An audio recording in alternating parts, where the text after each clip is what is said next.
Halo, Assalamualaikum warahmatullahi wabarakatuh. Apa kabar Anda semua? Semoga selalu dalam keadaan sehat walafiat. Jangan bosan ya kalau saya menyapa Anda dengan keadaan sehat walafiat. Sehat itu sekarang hal yang mahal. Tapi kalau sehat, akal dan pikirannya ya. Wah, itu luar biasa mahal. Dan kali ini saya akan mengajak Anda untuk mendiskusikan satu topik yang saya kira sangat menarik dan menjadi concern kita semua berkaitan dengan dunia pendidikan. Dalam hal ini, Menteri Pendidikannya yang kita bicarakan, yakni Nadiem Makarim yang kemarin dihabisi di DPR. Ini berkaitan dengan adanya tim bayangan. Katanya ada 400 orang yang manajernya aja sekelas dengan Dirjen. Dan itu kemarin dipertanyakan oleh sejumlah anggota DPR. Heboh sekali ya Komisi 10 itu. Saya akan mengajak Anda untuk mendiskusikan soal itu bersama seorang pengamat pendidikan dari Fox Point, namanya Mas Indra Karismiaji. Mas Indra, gimana? Apa kabar? Kabar baik, Mas Ersu. Ya. Semoga selalu sehat. Ya, kemarin sebelum ribut-ribut di DPR ada beberapa kali mengirim chat ke saya gitu ya soal ini dan akhirnya meledak juga itu ya kasusnya. Akhirnya meledak juga. Akhirnya meledak juga dan bukan hanya DPR tapi Sekretaris Umum Muhammadiyah juga Profesor Abdul Muti juga menyoroti ini gitu. Ini saya kok jadi teringat ini model apa ya? Ini Satgasus Merah Putih ala Nadiem gitu ya. Nah, kurang lebih gitu Mas. Ini gitu ya? Satgasusnya Kemendikbud. Nah, gitu. Gimana tuh Mas? Ya, ini kan diawali dengan beliau ini mau pamer di forum PBB kalau dia bisa membuat organisasi bayangan. Dia menyebutnya shadow organization. Walaupun terus dia ngeles, bilangnya shadow itu adalah cermin. Saya nyari di kamus shadow bukan cermin sih kan, tapi ya nggak apa-apa lah, mungkin bahasa Inggrisnya beda ya kan. Jadi dia bilang ini shadow organization, jadi organisasi bayangan yang nempel ke Kemendikbud, tapi bukan vendor. Dia bilang begitu. Kalau ini vendor kan biasa aja, orang luar negeri yang anggap ya kalau itu vendor apa hebatnya kan tinggal nunjuk aja. Tapi dia bilang ini bukan vendor. Dan produk manajernya itu setara atau hampir setara dengan Dirjen Eselon 1. Wah, dia dapat tepuk tangan tuh kan begitu di sana. Ini karena kan beda sendiri kan begitu. Kok bisa ada kementerian punya 400 orang sebagai organisasi bayangan atau bahasa dia cermin yang tidak menjadi vendor kan gitu. Kita yang di Indonesia kan bingung kan gitu loh. Heboh nih kan gitu. Ini kok yang pertama ada organisasi bayangan, ini maksudnya apa kan begitu. Dan jumlahnya 400 orang lagi kan begitu. Itu kan banyak banget kan. Dan terus dia bilang ini bukan vendor. Terus kalau bukan vendor, apalagi manajernya setara dengan Dirjen, terus posisinya di mana kan begitu. Nah, kemarin dia baru pulang tuh, hari Minggu tuh baru pulang dari Amerika. Senin, wah langsung dirujak tuh sama Komisi 10. Karena kan juga Komisi 10 sebagai mitranya Kemendikbud ya merasa dilecehkan kan. Mereka selama ini nggak pernah tahu ada organisasi bayangan ini. Tiba-tiba dia pamer di luar negeri di PBB. Udahlah habis dari sana kan.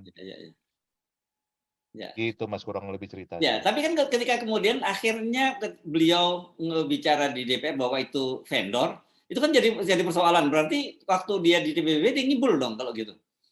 Nah makanya itu kan juga yang kita, terutama kami lah aktivis pendidikan, ini kok kita punya Menteri Pendidikan yang berbohong di forum internasional kan begitu.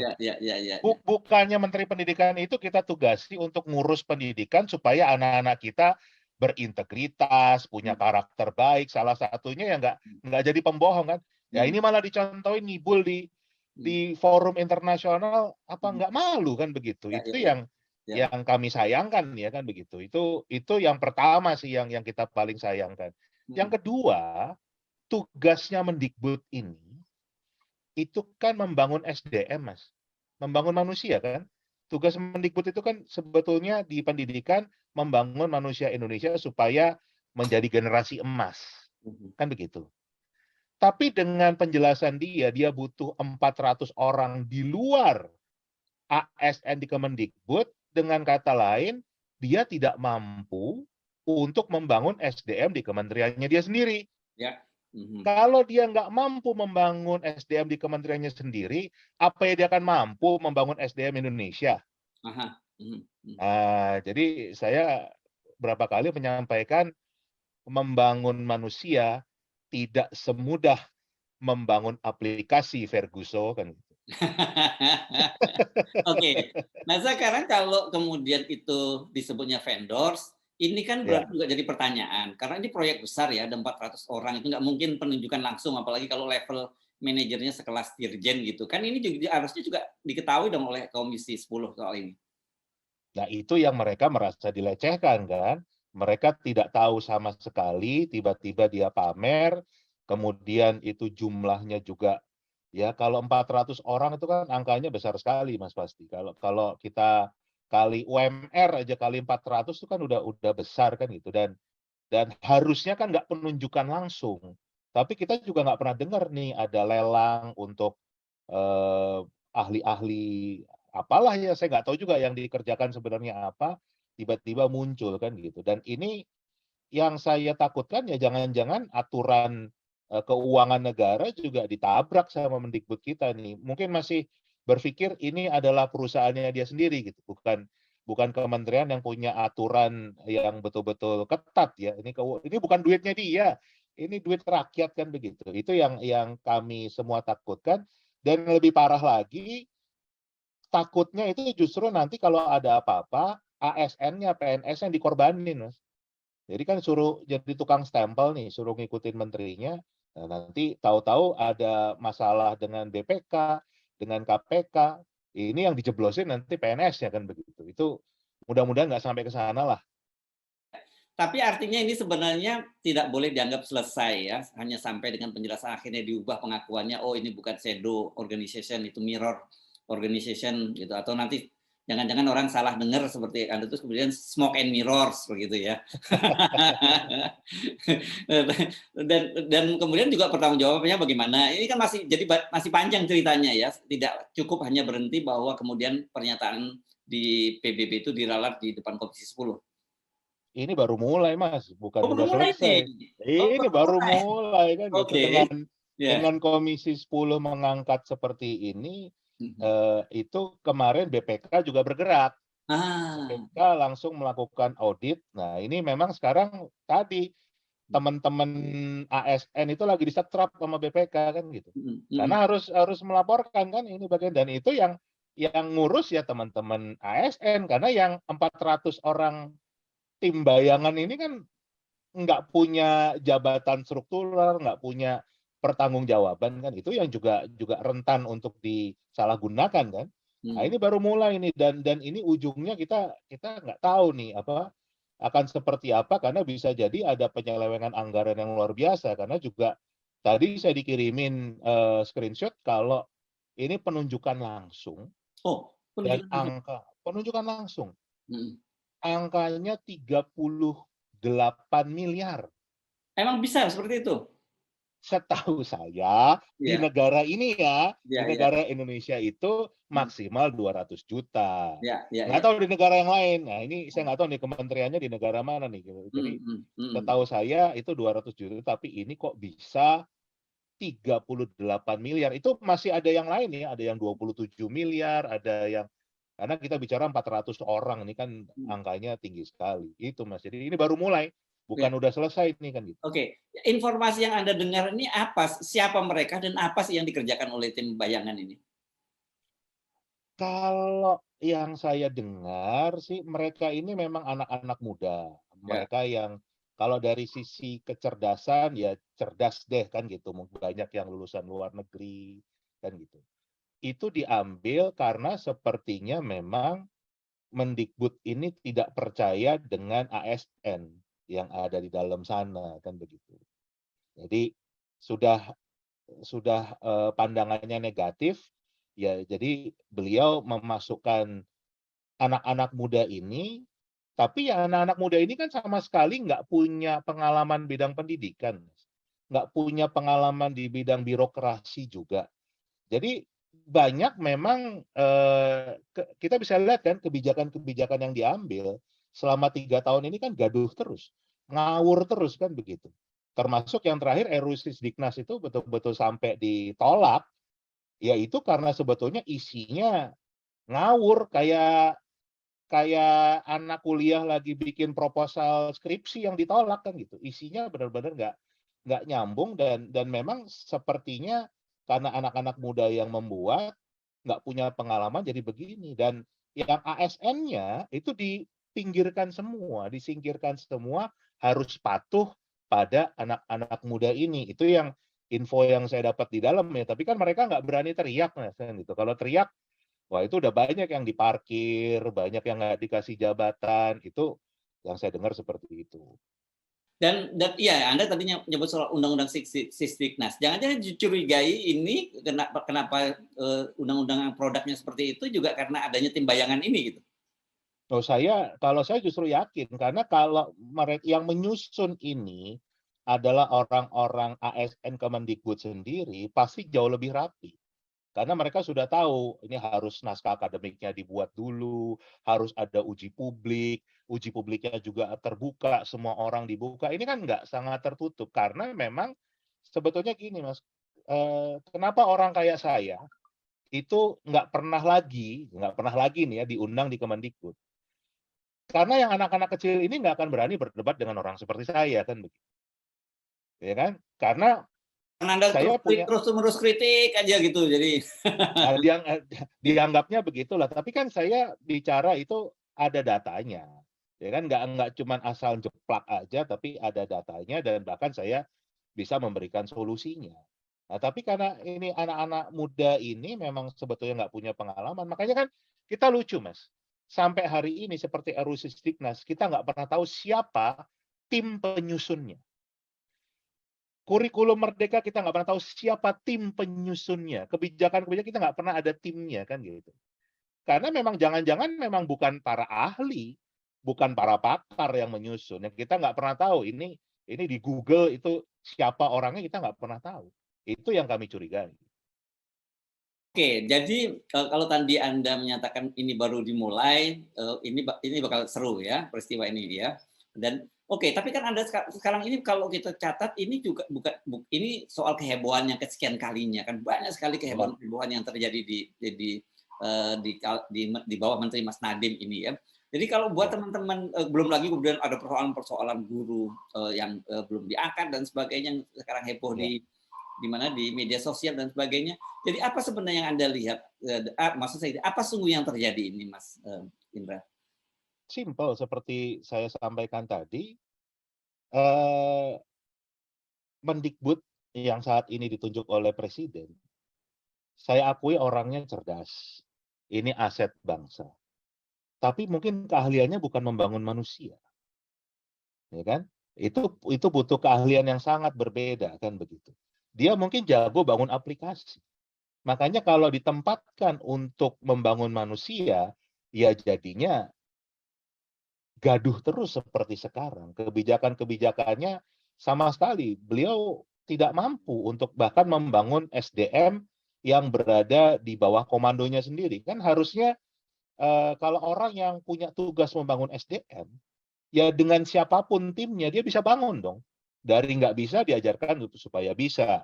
Bagaimana diajak dalam tim supaya tujuan bersama itu tercapai. Membangun manusia kan seperti itu. Butuh dialog, butuh diskusi. Nah, sepertinya beliau memang bukan berada di tempat yang tepat. Tapi saya juga nggak tahu kenapa presiden kita tetap saja bertahun-tahun mempercayakan kepada beliau ini, padahal saya sudah rapat dengan Bappenas, itu target pendidikan RPJPN, RPJMN, nggak ada yang kena, Mas. Jauh semua, kan begitu. Malah Jadi sebetulnya ditambahin jabatannya sekarang? nah justru itu kan kita jadi bingung kan gitu. Apalagi ya jabatannya Menteri Riset dan Teknologi, kebijakannya nggak pernah ada riset, kan begitu. Itulah yang kami menyayangkan. Jadi dengan kata lain, program unggulannya Pak Jokowi, pembangunan SDM unggul, sebetulnya gagal total. Gitu. Jadi ini masih ada waktu untuk memperbaikinya. Kita masih punya 2 tahun kalau memang Pak Jokowi ingin programnya itu berjalan berjalan baik lah. Kalau sekarang rusak-rusakan ini. Oke, sekarang kita ngomongin RUU Sisdiknas ya, yang juga Ya. bikin heboh itu. Apa sih catatannya yang sangat serius dari undang-undang ini? Yang pertama, ini sudah melenceng jauh dari konstitusi. Jadi tadi ini loh, jangan-jangan anak-anak muda ini memang nggak pernah belajar tentang undang-undang dasar kita kan, tentang Pancasila. Simpel aja Mas, sekarang mereka itu bikin profil pelajar Pancasila. Saya itu bilang begini, wah memang ternyata benar ya, kemampuan matematika bangsa Indonesia itu buruk sekali. Buktinya Pancasila itu silanya ada 5, tapi profilnya ada 6. Jangan-jangan salah ngitung kan gitu. Gimana ceritanya? Nah, itulah, itu salah satu yang dibuat di RUU Sisdiknas kan gitu. Jadi profil pelajar Pancasila itu ada 6 kan itu. Kalau kayak dulu butir-butir Pancasila di 36 mending lah ya, banyak gitu sekalian. Ini tanggung banget dari 5 jadi 6 kan begitu. Itu kenapa juga nggak pernah ada kajian akademisnya, nggak pernah ada naskah akademik. Jadi itu melenceng dari sana. Kemudian dari konstitusi, mereka ini berupaya untuk menggeser tanggung jawab pemerintah sebagai lembaga yang bertanggung jawab untuk mencerdaskan kehidupan bangsa.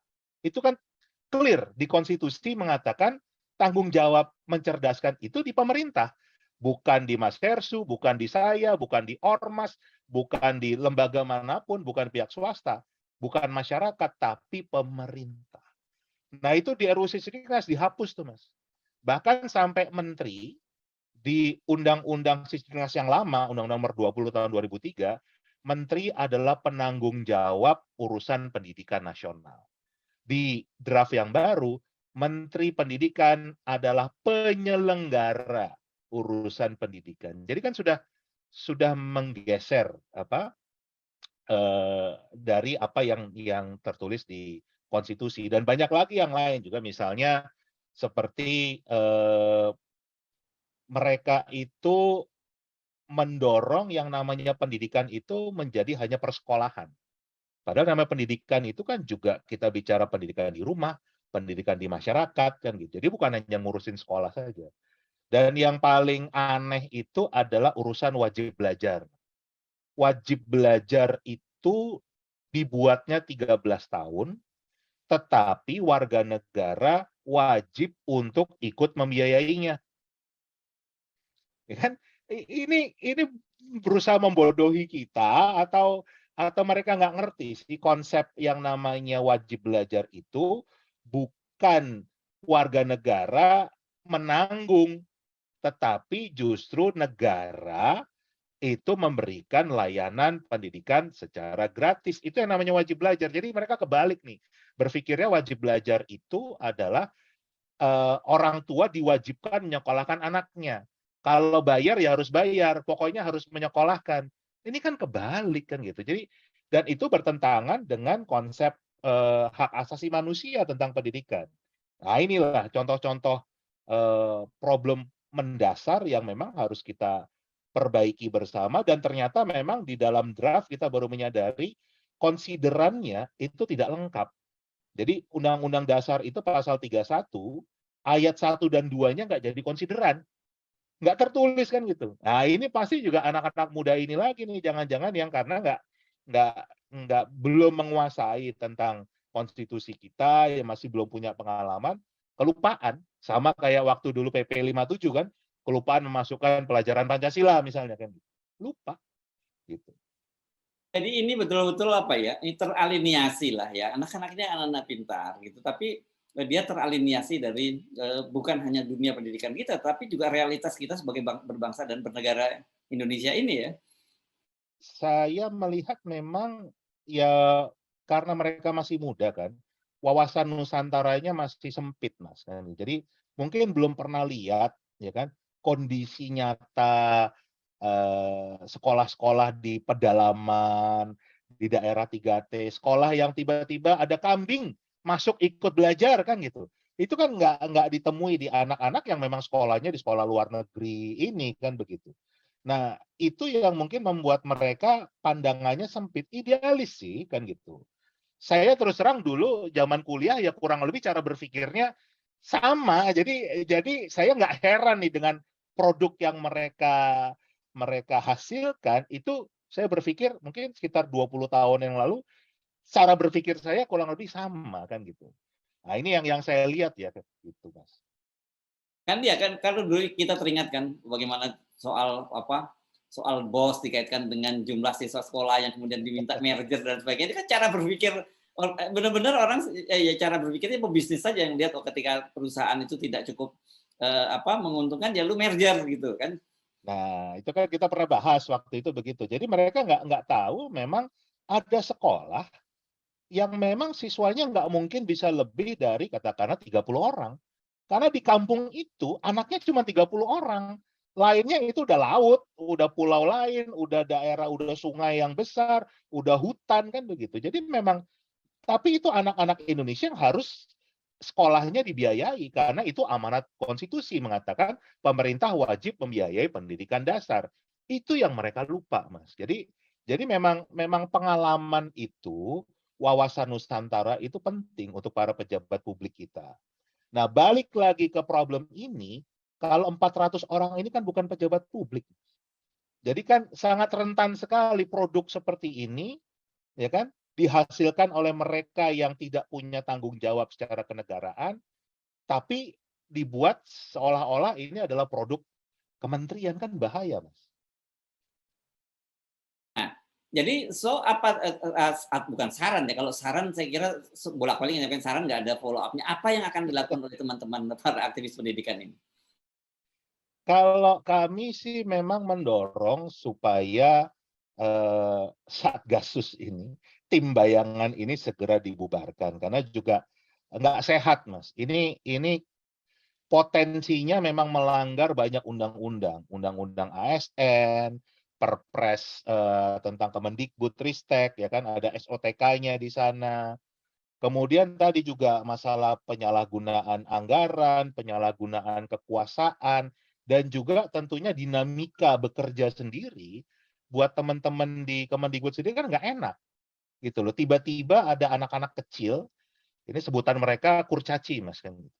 Oh, Ini itu para di internal Dibud nyebutnya Oh begitu ya? iya, nyebutnya kurcaci kan gitu. Iya, iya, Para iya. kurcaci ini tiba-tiba petentang-petenteng kan begitu.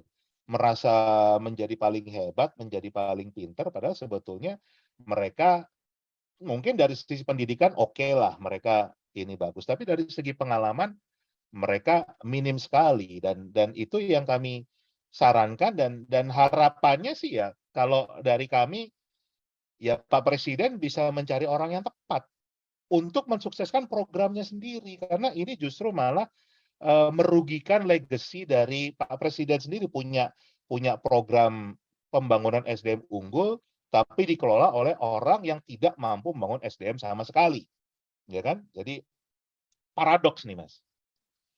Oke. Makanya mungkin namanya Kementerian Pedanka kan, Apa itu? Kementerian Paradoks dan Klarifikasi kan. Oh, itu kan zaman kita masih muda dulu itu namanya Pedanka. Kalau sekarang kan namanya udah beda. Anak-anak sekarang nggak tahu itu Pedanka itu. Oke, jadi memang ini, sebelum meledak keluar ini gara-gara pengakuan Mas bukan pengakuan, gara-gara klaim dari Mas Nadiem keberhasilan pekerjaan mereka ini, ternyata sebenarnya di internal Kemdikbud juga sudah menimbulkan gejolak yang cukup lama ya, Mas, ya? Sejak kapan sih mereka ini ada? Sudah lama Mas, ya dari awal, dari tahun 2020 awal, Mhm. sebetulnya mereka sudah masuk kan begitu. Tapi kan kita Ah, nggak pernah bisa membuktikan, mhm, ya mhm, kan? Sebetulnya posisi mereka ini siapa, mhm. ada di mana. Nah ini kan menterinya sendiri nih Yang yang bongkar ya?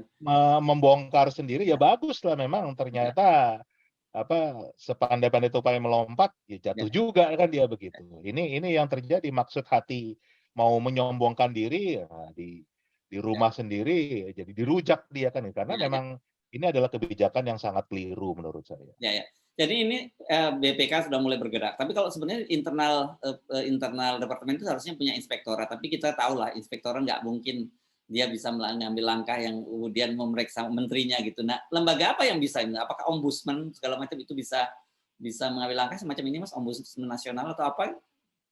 Saya kok sekarang agak nggak percaya ya dengan Hah? lembaga-lembaga itu. Oh Jadi gitu ya? memang Hmm. ya ya dari pengalaman juga dengan kasus yang di Polri, Harus masyarakat nih yang teriak kan begitu. Ya, ya, ya, ya. Begitu masyarakat teriak, barulah terjadi Ya, ya.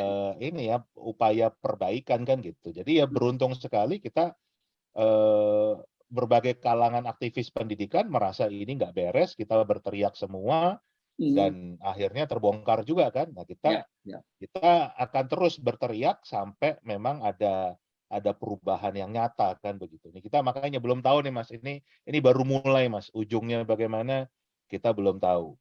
Yes, oke. Kalau gitu karena pertunjukan baru dimulai, nanti mari kita saksikan bersama-sama, gitu ya, Mas Indra Betul. Karsmiaji. Ini judulnya karya Nadim Shakespeare, judulnya Vendor or Not Vendor. Oh, vendor, vendor. Terima kasih Mas Indra Karismiaji, seorang praktisi pendidikan dari Fox Point Indonesia. Demikian tadi wawancara saya dengan Mas Indra Karismiaji soal tim bayangan. Wah, itu tuh yang kita sebut sebagai tim Satgasus di Kemendikbud. Mari kita saksikan pertunjukan berikutnya, karena seperti yang dikatakan oleh Mas Indra tadi masih akan sangat menarik. Saya Arif dari Forum News Network. Sampai jumpa lagi. Assalamualaikum warahmatullahi wabarakatuh.